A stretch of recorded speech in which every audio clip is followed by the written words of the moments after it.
Alright, so this is a video on how to solve equations. In general, you have to apply the properties of equality, which means you either add or subtract on both sides and multiply or divide on both sides, right? The acronym that we always use would be RIBS, river inverse both sides. So this example is pretty straightforward. You have a plus negative 11 equals negative 25. Always draw the river, it's the easiest first step, and then you want to take the inverse, right? So plus 11 on both sides, and there we go. That's an easy one-step equation. It's going to give you negative 14. Great.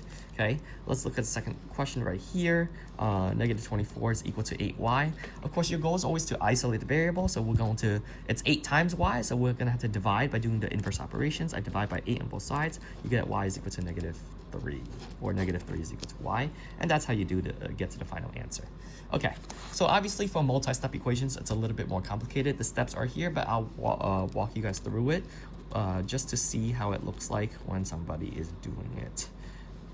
And excuse the handwriting and space. Okay, so for first step is always, you want to do, obviously distribute when you see it, distribute and combine like terms at the start, right? So I'm going to be distributing the first term to all pieces. So 4/5 x minus 4 times 5 is 20 divided by 5 is going to leave me with 4. So negative 1/5 times x is negative 1/5 x, and negative 1 times negative 10 is 10 divided by 2 is positive, divided by 5 is positive 2, which gives me this.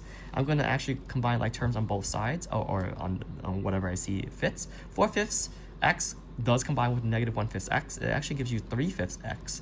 And then negative 4 and positive 2 gets you negative 2 equals 21. And so the final step is obviously to isolate the variable. So I'm going to add on both sides, and I get 23.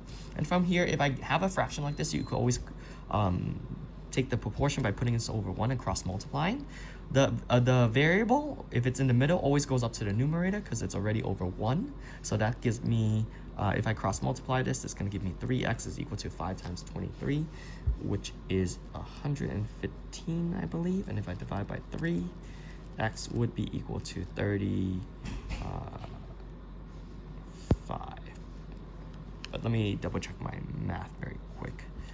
23 times 5 is 51.